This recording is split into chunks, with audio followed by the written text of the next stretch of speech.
পশ্চিমবঙ্গ বিধানসভা নির্বাচনে বিজেপি ক্ষমতায় আসতে না আসতেই রাজ্য জুড়ে নতুন করে উত্তেজনা ছড়িয়ে পড়েছে।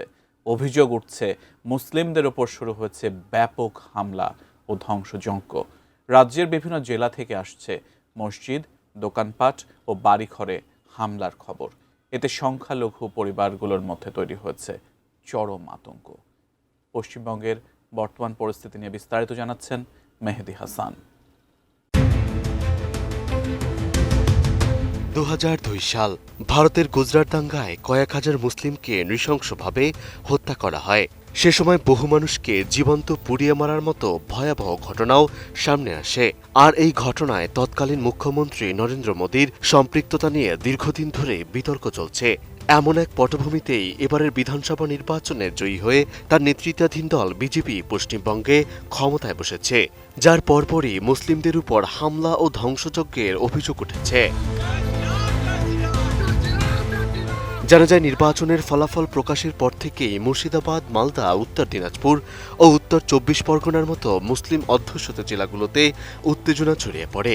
শুরুতে বিচ্ছিন্নভাবে সংঘর্ষের খবর এলেও পরে বিভিন্ন স্থানে দোকানপাট, ঘরবাড়ি ও ব্যবসা প্রতিষ্ঠানে হামলা ও ভাঙচুরের ঘটনা সামনে আসে, যেখানে সবচেয়ে বেশি মুসলিমদের টার্গেট করেই হামলা চালানো হয়।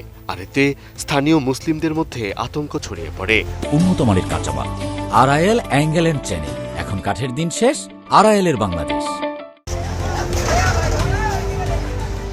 এছাড়াও নির্বাচনের পর সহিংসতার ধরন আরও স্পষ্ট হয়ে ওঠে। বিভিন্ন স্থানে মসজিদ ও সংখ্যালঘুদের বাড়িঘর লক্ষ্য করে হামলার অভিযোগ পাওয়া গেছে। সামাজিক যোগাযোগ মাধ্যম স্থানীয় সূত্রে জানা গেছে, বিজয় মিছিলের সময় উস্কানিমূলক স্লোগান দেয়া হয় এবং কিছু জায়গায় অগ্নিসংযোগের ঘটনাও ঘটে। এতে সংখ্যালঘুদের মধ্যে নিরাপত্তাহীনতা আরও বেড়ে যায়। একই সঙ্গে রাজনৈতিক সহিংসতার ঘটনাগুলোর মধ্যেও সংখ্যালঘুদের লক্ষ্যবস্তু করার অভিযোগ সামনে এসেছে। বিভিন্ন এলাকায় বিরোধী শিবিরের উপর হামলার পাশাপাশি মুসলিম অধ্যুষিত এলাকাগুলোতেই বেশি ভাঙচুর ও অগ্নিসংযোগের ঘটনা ঘটেছে বলে স্থানীয়রা দাবি করছে। এতে করে সামগ্রিকভাবে সংখ্যালঘু জনগোষ্ঠীর মধ্যে ভয় ও অনিশ্চয়তা আরও গভীর হয়েছে। অন্যদিকে এই সহিংসতার প্রভাব বড় শহরগুলোতেও ছড়িয়ে পড়েছে। কলকাতা, আসানসোল ও হাওড়া সহ বিভিন্ন এলাকায় সংঘর্ষের ঘটনায় আইনশৃঙ্খলা পরিস্থিতির অবনতি ঘটেছে।